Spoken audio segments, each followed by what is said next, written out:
Good morning, students. In the last class, we have discussed about the limitations of cost accounting. So, in this class, we are going to discuss about methods or techniques of cost accounting. So, first method of cost accounting is specific or job order costing.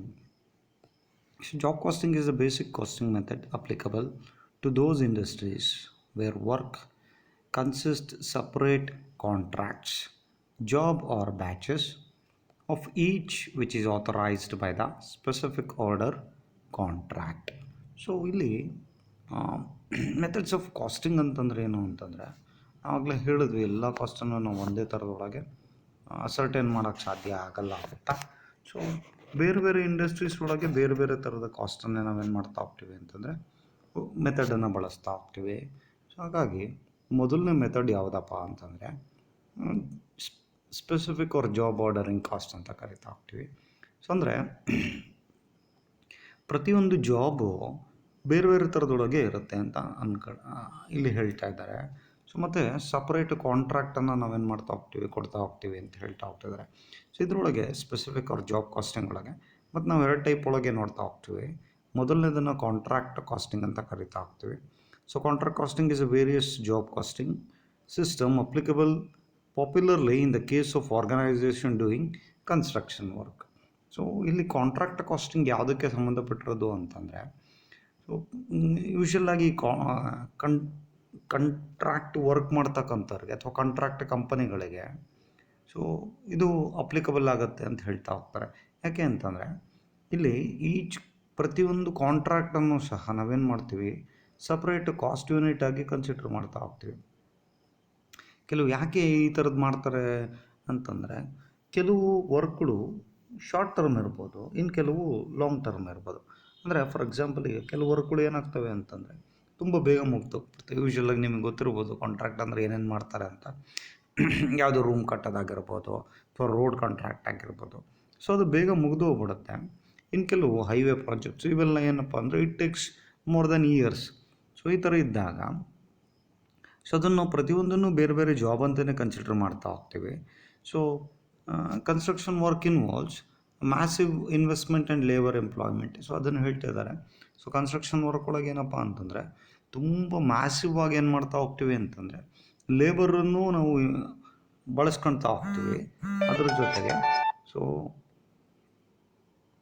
Investment ಸಹ ಅಷ್ಟೇ ಜಾಸ್ತಿ ಇರುತ್ತೆ ಅಂತ ಹೇಳ್ತಾ ಹೋಗ್ತಾರೆ. ಕೆಲವು ಸರಿ ಏನು ಮಾಡ್ಬೋದು ಅಂತಂದರೆ it may take more than year, 1 ವರ್ಷಕ್ಕಿಂತ ಜಾಸ್ತಿ ತಗೊಳತಕ್ಕಂಥದ್ದು, ಕೆಲವು 5 ವರ್ಷನೂ ತಗೋಬೋದು. ಆವಾಗ at the end of the year ನಾವು ಪ್ರಾಫಿಟ್ ಆಯಿತು ಲಾಸ್ ಆಯಿತು ಅಂತ ನೋಡೋಕ್ಕಾಗಲ್ಲ. ಸೊ ಹಂಗಾಗಿ ಏನು ಮಾಡ್ತಾ ಹೋಗ್ತೀವಿ ಅಂತಂದರೆ ಸ್ಪೆಸಿಫಿಕ್ ಆಗಿ ಸೊ ಅದನ್ನೇ ನಾವೇನು ಮಾಡ್ತಾ ಹೋಗ್ತೀವಿ ಅಂದರೆ ಅಕೌಂಟನ್ನು ಮೈಂಟೈನ್ ಮಾಡ್ತಾ ಹೋಗ್ತೀವಿ. ಸೊ ಎರಡನೇದು ಬ್ಯಾಚ್ ಕಾಸ್ಟಿಂಗ್ ಅಂತ ಕರಿತಾ ಹೋಗ್ತಾರೆ. ಸೊ ಇಲ್ಲೇನಪ್ಪ ಅಂತಂದರೆ ಬ್ಯಾಚ್ ವೈಸ್ ನಾವೇನು ಮಾಡ್ತಾ ಹೋಗ್ತೀವಿ ಅಂತಂದರೆ ಕಾಸ್ಟನ್ನು ಸರ್ಟೈನ್ ಮಾಡ್ತಾ ಹೋಗ್ತೀವಿ. ಅಂದರೆ ಫಾರ್ ಎಕ್ಸಾಂಪಲ್ ಈಗ ಯಾವುದೋ ಒಂದು ಆರ್ಡರ್ ತೊಗೊಂಡಿರ್ತೀವಿ ಅಂತ ಅಂದ್ಕೊಳ್ರಿ ಸಪ್ಲೈ ಮಾಡೋದಕ್ಕೆ. ಸೊ ಆ ಬ್ಯಾಚ್ ಮುಗಿಯೋ ತನಕ ನಮಗೇನು ಖರ್ಚಾಗ್ತಾ ಹೋಗುತ್ತೋ ಸೊ ಅದೆಲ್ಲನೇ ಏನಪ್ಪ ಅಂತಂದರೆ ನಾವಿಲ್ಲಿ ಬ್ಯಾಚ್ ಕಾಸ್ಟಿಂಗ್ ಅಂತಲೇ ಕರಿತಾ ಹೋಗ್ತೀವಿ. ಸೊ ಎಷ್ಟು ಆರ್ಟಿಕಲ್ಸನ್ನು ಪ್ರೊಡ್ಯೂಸ್ ಮಾಡಿದ್ದೀವಿ ಅಂದರೆ ಆರ್ಟಿಕಲ್ಸ್ ಅಂತಂದರೆ ಎಷ್ಟು ಐಟಮ್ಸನ್ನು ನಾವು ಪ್ರೊಡ್ಯೂಸ್ ಮಾಡಿದ್ದೀವಿ. ಸೊ ಅದನ್ನೆಲ್ಲ ನಮಗಿಲ್ಲಿ ಈಸಿಯಾಗಿ ಅಸರ್ಟೈನ್ ಮಾಡ್ಬೋದು. ಸೊ ನೆಕ್ಸ್ಟ್ ಪ್ರೊಸೆಸ್ ಕಾಸ್ಟಿಂಗ್ ಅಂತ ಕರಿತಾ ಹೋಗ್ತೀವಿ. So process costing is a method. ಎರಡನೇ ಪಾಯಿಂಟನ್ನು ನೋಡಿರಿ, ಪ್ರೊಸೆಸ್ ಕಾಸ್ಟಿಂಗ್ ಅಂತ ಕರಿತೀವಿ. Process costing is a method is applicable where goods result from the sequence of continuous or repetitive operations or process or product are identically and cannot be, for the example chemical manufacturing industry. process ಅಂದರೆ usually ಗೊತ್ತಿರುತ್ತೆ ನಮಗೇನಪ್ಪ ಅಂತಂದರೆ ಒಂದು stretch ಒಳಗೆ ವರ್ಕ್ಗಳು ಮುಗಿಯಲ್ಲ. ಅಂದರೆ for example ಇಲ್ಲಿ medical ಹೇಳ್ತಿದ್ದಾರೆ, but ನಾನು ನಿಮಗೆ ಇನ್ನೂ ಚೆನ್ನಾಗಿ ಅರ್ಥ ಆಗಬೇಕು ಅಂತಂದರೆ ಈ ಆಟೋಮೊಬೈಲ್ ಸೆಕ್ಟರನ್ನು ತೊಗೊಳ್ಳಿ. Automobile sector especially when it comes to car manufacturing companies. So car manufacturing ಕಂಪನೀಸನ್ನು ನೋಡೋದಾದರೆ ಅಲ್ಲೇನು ಮಾಡ್ತಾ ಹೋಗ್ತಾರೆ ಅಂತಂದರೆ ಒಂದು ಪ್ರೊಸೆಸ್ ಒಳಗೆ ಬರೀ ಯೂಶಲಾಗಿ ನಾವು ಈ ಥರದ್ದು ಕಾರ್ಯಕ್ರಮಗಳನ್ನು ನೋಡಿರ್ತೀವಿ. ಅದು ಮೆಗಾ ಫ್ಯಾಕ್ಟ್ರೀಸ್ ಆ ಥರ ಮತ್ತು ಬೇರೆ ಬೇರೆದು ಇಂಡಸ್ಟ್ರೀಸಲ್ಲಿ ಸಂಬಂಧಪಟ್ಟಿರ್ತಕ್ಕಂಥದ್ದು ಪ್ರೋಗ್ರಾಮ್ ಒಳಗೆ ನಾವು ನೋಡಿರ್ತೀವಿ. ಏನಪ್ಪ ಅಂದರೆ ಒಂದು ಕಡೆಗೆ ಬರೀ ಇಂಜಿನ್ಗಳು ಮ್ಯಾನುಫ್ಯಾಕ್ಚರ್ ಆಗ್ತಾ ಇರ್ತವೆ, ಇನ್ನೊಂದು ಕಡೆಗೆ ಚಾಸಿ ಮ್ಯಾನುಫ್ಯಾಕ್ಚರ್ ಆಗುತ್ತೆ, ಇನ್ನೊಂದು ಕಡೆಗೆ ಸೀಟು ಮತ್ತು ಇಂಟೀರಿಯರ್ ಮ್ಯಾನುಫ್ಯಾಕ್ಚರ್ ಆಗುತ್ತೆ. ಸೊ ಒಂದು ಕಡೆಗೆ ಎಲ್ಲೋ ಟೈರ್ಗಳು ಮ್ಯಾನುಫ್ಯಾಕ್ಚರ್ ಆಗುತ್ತೆ, ಇನ್ನೊಂದು ಕಡೆ ಎಲ್ಲೋ ಗ್ಲಾಸ್ ಮ್ಯಾನುಫ್ಯಾಕ್ಚರ್ ಆಗುತ್ತೆ. ಸೊ ಇದನ್ನೆಲ್ಲ ನಾವೇನು ಮಾಡ್ತಾ ಹೋಗ್ತೀವಿ, ಅಟ್ ಲಾಸ್ಟ್ ಒಂದು ಅಸೆಂಬಲಿಂಗ್ ಯೂನಿಟ್ ಒಳಗೆ ಏನು ಮಾಡ್ತಾ ಹೋಗ್ತೀವಿ, ಎಲ್ಲನೂ ಅಸೆಂಬಲ್ ಮಾಡ್ತಾ ಹೋಗ್ತೀವಿ. ಸೊ ಹಂಗಿದ್ರೆ ಈಗ ಯಾವುದನ್ನು ನಾವು ಕಾಸ್ಟ್ ಅಂತ ಕನ್ಸಿಡರ್ ಮಾಡಬೇಕು? ಇಂಜಿನ್ ಮ್ಯಾನುಫ್ಯಾಕ್ಚರ್ ಮಾಡ್ತಾ ಇರ್ತಕ್ಕಂಥದ್ದನ್ನೇ ಕಾಸ್ಟ್ ಅಂತ ಕನ್ಸಿಡರ್ ಮಾಡ್ಬೇಕಾ, ಅಥವಾ ಚೆಸ್ ಎಲ್ಲಿ ಮ್ಯಾನುಫ್ಯಾಕ್ಚರ್ ಆಗ್ತಾಯಿತ್ತು ಅದನ್ನು ನಾವು ಕಾಸ್ಟ್ ಅಂತ ಕನ್ಸಿಡರ್ ಮಾಡ್ಬೇಕಾ, ಆರ್ ಎಲ್ಸ್ ಸೊ ಎಲ್ಲಿ ನಮಗೆ ಟೈರ್ಗಳು ಮ್ಯಾನುಫ್ಯಾಕ್ಚರ್ ಆಗುತ್ತೆ ಅದನ್ನು ನಾವು ಕಾಸ್ಟ್ ಅಂತ ಕನ್ಸಿಡರ್ ಮಾಡಬೇಕಾ? ಸೊ ಇಲ್ಲಿ ಇದು ನಮಗೆ ತುಂಬ ದೊಡ್ಡ ಸಮಸ್ಯೆ ಆಗ್ತಾ ಹೋಗುತ್ತೆ. ಸೊ ಅದಕ್ಕೇನು ಮಾಡ್ತಾ ಹೋಗ್ತೀವಿ ಅಂತಂದರೆ ಈ ಥರದ್ದು ಸಿಸ್ಟಮ್ ಎಲ್ಲೆಲ್ಲಿ ನಮಗೆ ಅಡಾಪ್ಟ್ ಮಾಡ್ಕೊಂಡಿರ್ತೀವೋ ಅಲ್ಲೆಲ್ಲ ನಾವೇನು ಮಾಡ್ತಾ ಹೋಗ್ತೀವಿ ಅಂತಂದರೆ we are going to have that process ಕಾಸ್ಟಿಂಗನ್ನು ನಾವೇನು ಮಾಡ್ತಾ ಹೋಗ್ತೀವಿ, ಇಂಟ್ರೊಡ್ಯೂಸ್ ಮಾಡ್ತಾ ಹೋಗ್ತೀವಿ.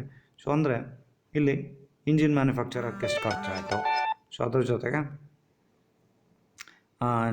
ಯಾವುದು ಟೈರ್ ಎಷ್ಟು ಖರ್ಚಾಯಿತು, ಅಟ್ ಲಾಸ್ಟ್ ಕೊನೆಗೆ ಅಸೆಂಬಲಿಂಗ್ ಯೂನಿಟ್ ಒಳಗೆ ನಮಗೆ ಎಷ್ಟು ಖರ್ಚಾಯಿತು, ಈ ಓವರಾಲ್ ಪೂರ್ತಿಯನ್ನು ಕನ್ಸಿಡರ್ ಮಾಡ್ಕೊಂಡು ಕೊನೆಗೆ ನಾವೇನು ಮಾಡ್ತಾ ಹೋಗ್ತೀವಿ ಅಂತಂದರೆ we are going to find out the total cost of the product. Okay, so next third ಪಾಯಿಂಟನ್ನು ನೋಡಿರಿ, ಸರ್ವಿಸ್ ಆರ್ ಆಪರೇಟಿಂಗ್ ಕಾಸ್ಟ್ ಅಂತ ಕರಿತೀವಿ.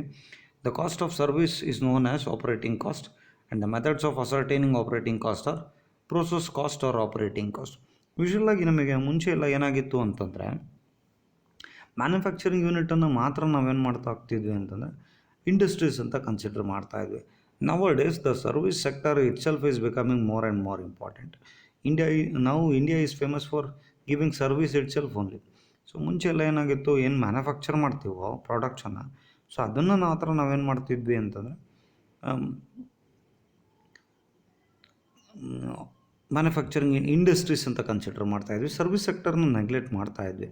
ಬಟ್ ಇತ್ತೀಚೆಗೆ ಏನಾಗ್ಬಿಟ್ಟಿದೆ ಅಂತಂದರೆ ಸರ್ವಿಸ್ ಸೆಕ್ಟರ್ಗೆ ನಮಗೆ ತುಂಬ ಇಂಪಾರ್ಟೆನ್ಸನ್ನು ನಾವು ಕೊಡಬೇಕಾಗಿದೆ. ಯಾಕೆ ಅಂತಂದರೆ ಇಂಡಿಯಾ ಇವತ್ತು ತುಂಬ ಫೇಮಸ್ ಆಗಿರೋದು ಯಾವುದಕ್ಕೆ ಅಂತಂದರೆ because of providing service.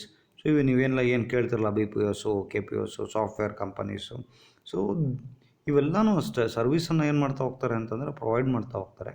So ಹಾಗಾಗಿ ಇವತ್ತಿಗೆ ನಮಗೆ ಸರ್ವಿಸ್ ಸಹ ಅಥವಾ ಸರ್ವಿಸ್ ಗಿವಿಂಗ್ ಇಂಡಸ್ಟ್ರೀಸು ಸಹ ತುಂಬ ಇಂಪಾರ್ಟೆಂಟ್ ಆಗಿ ಬೇಕಾಗಿದೆ. ಸೊ ಏನು ಸರ್ವಿಸಿಗೆ ಸಂಬಂಧಪಟ್ಟಂಗೆ ನಾವೇನು ಕಾಸ್ಟನ್ನು ಅಸರ್ಟೈನ್ ಮಾಡ್ತಾ ಹೋಗ್ತೀವಿ, ನಮಗೆ ಗೊತ್ತಿರೋ ಜನರಲ್ಲಾಗಿ ನಾವು ಸರ್ವಿಸ್ ಅಂತಂದರೆ ಏನೋ ವಸ್ತುವನ್ನು ತೊಗೊಂಡಿದ್ದೀವಿ, ಅದಾದಮೇಲೆ ಕೊಡ್ತಕ್ಕಂಥ ನಮಗೆ ಇದನ್ನು ಸರ್ವಿಸ್ ಅಂದರೆ ಅದು ಆ ಥರದ ಸರ್ವಿಸ್ ಅಲ್ಲ. ಸೊ ಸಾಫ್ಟ್ವೇರ್ಸು, BPOs, KPOs ಇದೆಲ್ಲ ಸರ್ವಿಸ್ ಇಂಡಸ್ಟ್ರೀಸ್ ಆಗಿರೋದ್ರಿಂದ ಸೊ ಅಲ್ಲಿ ಏನೇನು ಖರ್ಚಾಗುತ್ತೆ ಅದನ್ನೆಲ್ಲ ನಾವೇನು ಮಾಡ್ತಾ ಇದ್ದೀವಿ ಅಂತಂದರೆ ಇವತ್ತು ಕಾಸ್ಟ್ ಅಂತಲೇ ಕನ್ಸಿಡರ್ ಮಾಡ್ತಾ ಇದ್ದೀವಿ. So next unit and output costing ಅಂತ ಕರಿತೀವಿ. In this method cost per unit of output of production ascertain the amount of each element consisting such costing is determined. In case where the product can be expressed in identically quantitative and where manufacturing is continuous, these types of costing is applicable. So ಏನಪ್ಪ ಅಂತಂದರೆ ಯೂಶ್ವಲಾಗಿ output costing ಅಂತ ಕರಿತಾ ಹೋಗ್ತಾರೆ. Output casting ಅಂತಂದರೆ ಎಷ್ಟು ನೀವು manufacture ಮಾಡ್ತಾ ಇದ್ದಾರೋ ಸೊ ಅದಕ್ಕೆ ಸಂಬಂಧಪಟ್ಟಂಗೆ ಆಗ್ತಕ್ಕಂಥ ಖರ್ಚನ್ನು ಔಟ್ಪುಟ್ ಕಾಸ್ಟಿಂಗ್ ಅಂತ ಕರಿತಾ ಹೋಗ್ತಾರೆ. ಸೊ ಅಂದರೆ ಯೂಶ್ವಲಾಗಿ ಇದನ್ನು ಹೇಳ್ತಿದ್ದಾರೆ, ನಾವು cost statements or cost sheet are prepared in which various items or expenses are classified, total expenditure divided by quantitative product order to arrive cost per unit of the production. So ಯೂಶ್ವಲಾಗಿ ಏನು ಮಾಡ್ತಾ ಹೋಗ್ತೀವಿ ಅಂತಂದರೆ ನಾವು financial accounting ಒಳಗೆ overall ಕಾಸ್ಟನ್ನು consider ಮಾಡ್ತಾ ಇದ್ವಿ. So but when it comes to cost accounting, so we can easily ascertain cost per unit, ಒಂದು ಯೂನಿಟಿಗೆ ಎಷ್ಟು ಖರ್ಚಾಗ್ತಾ ಇದೆ, ಸೊ ಅದನ್ನು ನಾವು ಈಸಿಯಾಗಿ ಐಡೆಂಟಿಫೈ ಮಾಡ್ಬೋದು. ಸೊ ಈ ಥರ ಐಡೆಂಟಿಫೈ ಮಾಡೋದ್ರಿಂದ ಏನಾಗ್ತಾ ಹೋಗುತ್ತೆ ಅಂತಂದರೆ ಒಂದು ಯೂನಿಟಿಗೆ ಎಷ್ಟು ಖರ್ಚಾಗ್ತೈತೆ, ನಮಗೆ ಒಂದು ಯೂನಿಟ್ ಮ್ಯಾನುಫ್ಯಾಕ್ಚರ್ ಮಾಡೋದಕ್ಕೆ ನನಗೇನು ಖರ್ಚು ಬರ್ತದೆ, ಸೊ ಅದನ್ನು ಅಸರ್ಟೈನ್ ಮಾಡ್ತಕ್ಕಂಥದ್ದು ಈಸಿ ಆಗಿದೆ. ಸೊ ಅದನ್ನು ಆ ಥರದೊಳಗೂ ಮಾಡ್ತಾ ಹೋಗ್ತಾರೆ. ಯಾಕೆಂತಂದರೆ ಈಗ ಆನ್ ದ ಬೇಸಿಸ್ ಆಫ್ ನೀವು ಕೆಲವು ಇಂಡಸ್ಟ್ರೀಸ್ ಏನು ಅಂತಂದರೆ ಔಟ್ಸೋರ್ಸಿಂಗನ್ನು ಕೊಟ್ಟಿರ್ತಾರೆ ಮ್ಯಾನುಫ್ಯಾಕ್ಚರಿಂಗು. ನೀವು ಎಷ್ಟು ಯೂನಿಟನ್ನು ಮ್ಯಾನುಫ್ಯಾಕ್ಚರ್ ಮಾಡ್ತಿದ್ದೀರೋ ಸೊ ಅಷ್ಟು ಬೇಸಿಸ್ ಮೇಲೆ ಏನು ಮಾಡ್ತಾ ಹೋಗ್ತಾರೆ ಅಂತಂದರೆ they are going to give the amount, ಅಷ್ಟು ಅಮೌಂಟನ್ನು ನಿಮಗೆ ಕೊಡ್ತಾ ಹೋಗ್ತಾರೆ. ಸೊ ಹಾಗಾಗಿ ಈ ಥರದ ಇಂಡಸ್ಟ್ರೀಸು ನಮಗೆ ತುಂಬ ಇಂಪಾರ್ಟೆಂಟಾಗಿ ನೋಡ್ತಾ ಹೋಗ್ಬೋದಾಗತ್ತೆ. ನಿಮಿಷ.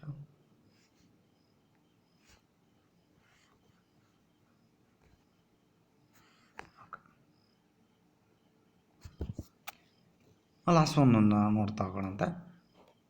ಮಲ್ಟಿಪಲ್ ಕಾಸ್ಟಿಂಗ್ ಅಂತ ಕರಿತೀವಿ. Under this system the cost of different section or production are combined after finding out of each cost every every part manufactured. This system ascertain the cost in the way in is applicable.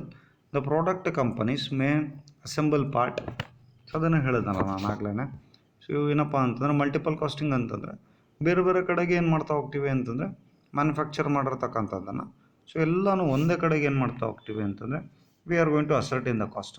Overall ಎಲ್ಲರ ಕಾಸ್ಟನ್ನು ತಗೊಂಡು ಕೊನೆಗೆ ಬೇರೆ ಬೇರೆ ಕಡೆಗೆ ಏನೇನೋ manufacture ಆಗಿರುತ್ತೆ, ಕೊನೆಗೆ ಅದನ್ನು ನಾವು ತೊಗೊಂಬಂದು ಒಂದು ಕಡೆಗೆ ಎಲ್ಲ ಕಾಸ್ಟ್ಗಳನ್ನು ಸೇರಿಸಿ ಮಾಡ್ತಕ್ಕಂಥದ್ದನ್ನು ಓವರಾಲ್ ಕಾಸ್ಟ್ ಅಂತ ಕರಿತಾ ಹೋಗ್ತೀವಿ. ಅಂದರೆ ಕಾಸ್ಟಿಂಗ್ ಟೆಕ್ನಿಕ್ ಅಂದರೆ ಏನಪ್ಪ ಬೇಸಿಕ್ಲಿ ಅಂತಂದರೆ ನಮ್ಮ ಅನುಕೂಲಕ್ಕೆ.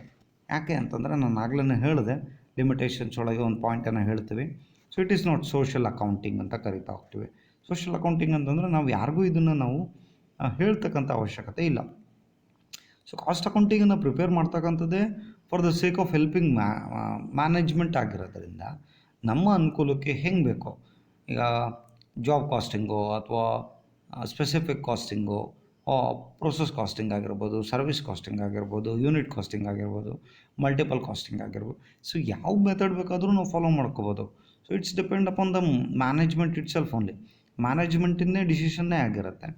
ಸೊ ನಿಮಗೆ ಯಾವ್ದು ಅನುಕೂಲ ಆಗುತ್ತೋ, ನಿಮಗೆ ಮ್ಯಾನೇಜ್ಮೆಂಟ್ ಡಿಸಿಷನ್ ಮೇಕಿಂಗ್ಗೆ ಯಾವ್ದು ಅನುಕೂಲ ಆಗುತ್ತೋ ಸೊ ಆ ಥರದ ಕಾಸ್ಟಿಂಗನ್ನು ನೀವು ಬೇಕಿದ್ರೆ ಇಲ್ಲಿ ಬಳಸ್ಕೋಬೋದು. ಓಕೆ, ಸೊ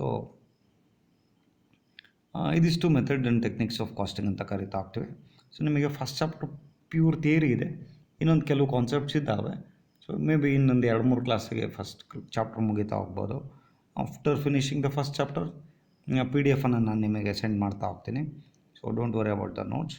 ಇನ್ ಕೇಸ್ ನಿಮ್ಗೆ ಏನಾದರೂ ಅರ್ಥ ಆಗ್ದಲ್ಲಿದ್ರೆ you can call me and ask me.